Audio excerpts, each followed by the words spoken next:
আসসালামু আলাইকুম। আমি এখন বানাবো একদম অন্য রকমের কিন্তু দারুণ মজার একটা মুসুরের ডাল বলতে পারেন। এটা মুসুরের ডালই, এটা খোসা সহ ডাল। এটা ইউরোপিয়ানরা খুব পছন্দ করে। এর নাম হচ্ছে লেন্টিল কারি। এটা ভাত, রুটি, পরোটার সাথে আরামে খেয়ে ফেলা যায়। অসাধারণ স্বাদের। এর রান্নার প্রসেসটা দেখলেই বুঝবেন যে এটা মজা না হয়ে পারে না। তো আসেন দেখি শুরু করা যাক। আমি এখানে 1 কাপ খোসা সহ মুসুর ডাল নিছি। এইগুলো আপনারা বড় বড় বাজারে যে কোনো বড় মুদি দোকানে পাবেন, খোসা সহ মসুর ডাল। এটাকে এখন আমি ভালো মতো ধুয়ে নিব।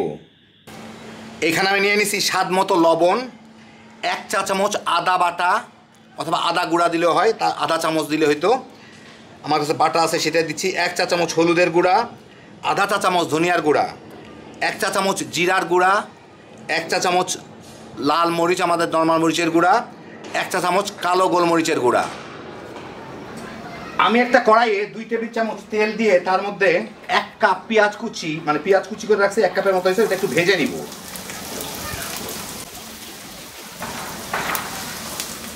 পেঁয়াজগুলো একটু লালচে হওয়া শুরু করলে এর মধ্যে আমি এই মশলাগুলোর থেকে আমি শুধু আদা বাটাটুকু দিয়ে একটু নেড়ে নিব। একটু ভাজা ভাজা যাতে হয়, সব মশলাগুলো একসাথে মিলে গেছে, অসুবিধা নাই। এমনিও মিলাইতে হবে, এমনিও মিলাইতে হবে। এই কয়েক সেকেন্ড খালি আদাটাকে আমি একটু ভেজে নিব যাতে পানিটা শুকায় যায় আদা বাটা।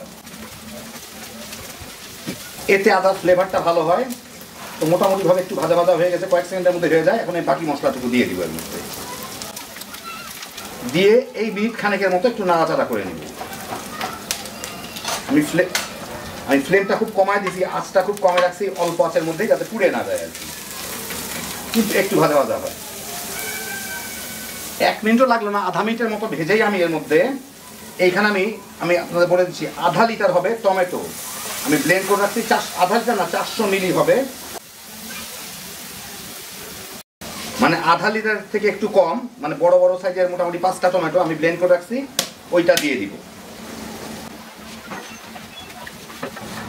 একই সাথে এর মধ্যে আমি দিচ্ছি 1 ক্যান মানে 400 মিলি কোকোনাট মিল্ক, মানে নারকেলের দুধ। আমি ক্যানেরটা ব্যবহার করতেছি, টিনেরটা পুরা 1 টিন দিতে হলো এখানে। এইগুলাকে আমি একটু জাল দিয়ে নিব। এখন চুলার জালটা বাড়ায় দিলাম। 6-7 মিনিট জাল দিয়ে আমি এটাকে এখন এর মধ্যে এই ডালগুলো আমি ধুয়ে ভেজে রাখছিলাম আর কি, ওইগুলা দিয়ে দিব। 1 কাপ খোসা সহ মসুর ডাল। এর মধ্যে আমার পানিও দিতে হবে, তো 4 কাপ পানি দেওয়া উচিত। আমার মনে হচ্ছে না যে 4 কাপ লাগবে, তবু আমি ওই একই ব্লেন্ডারের মধ্যে পানি নিয়ে নিছি যাতে একটু ঝোল টোল যা থাকে এগুলো যাতে হয়। আমি এখানে প্রায় 3 কাপের মতো পানি দিলাম, যদি লাগে পরে দেবো, 1 কাপ রেখে দিলাম। এখন আমি এটাকে ভালো মতো মেখে ঢেকে দিয়ে জাল দিব। বলক এসে গেলে জালটা কমায় দিব। মিনিট 5-এর মধ্যেই বলক চলে আসছে। এখন আমি এটাকে একটু নেড়ে দিয়ে কমায় আমি কম আঁচে এটাকে জাল দিব যাতে ডালটা মোটামুটিভাবে পুরোপুরি সিদ্ধ হয়ে যায় আর পানিটাও একটু শুকায় যাবে। তা নইলে পরে পানি আমি জাল দিয়ে শুকায় ফেলতে পারবো। ঢেকে দিই, অল্প একটু ফাঁক করে, প্রায় সামান্য একটু ফাঁক করে দিলাম কিন্তু, আর জালটা কমায় দিই। 20-25 মিনিট জাল দিলেই বোধহয় হয়ে যায়। প্রায় 25 মিনিটের মতো জাল দিয়ে ডালটা সিদ্ধ হয়ে গেছে। এই যে দেখেন, এগুলো পানির নিচে চলে চাপ দিলেই বোঝা যায় একদম পুরো গলে গেছে। এখন আমি এর মধ্যে 1 চা চামচ গরম মশলার গুঁড়া দিব, দিয়ে এটাকে মিশায় 1 মিনিটের মতো জাল দিব গরম মশলার ফ্লেভারটা চতুর্দিকে চলে যাওয়ার জন্য। এই যে পানি দেখতেছেন, এই ঝোলগুলো কিন্তু থাকবে না, এর চেয়ে একটু বেশি ঝোল রাখা উচিত ছিল, কারণ ডাল ঠান্ডা হলে কিন্তু ঝোল চুষে নেয়। একটু কয়েকটা সেকেন্ড জাল দিয়ে নিই আমি এটাকে। একই সাথে কয়টা, এটা দেয় না কিন্তু আমি আমাদের রুচির জন্য দিলাম, বিদেশে কিন্তু এটা ব্যবহার করে না, কয়টা কাঁচামরিচ, লাল মরিচ দিয়ে দিব। ওরা কাঁচামরিচটা ব্যবহার করে না, যা ঝাল এমনিতেই হয়, আমার তো খাইতে হবে, সেই জন্য আমি দিয়ে দিলাম। আপনারা চাইলে দিতে পারেন, নাও দিতে পারেন। আপনাদের সাথে কথা বলতে বলতে নাড়তে নাড়তে আমার 1 মিনিটের মতো হয়ে গেছে।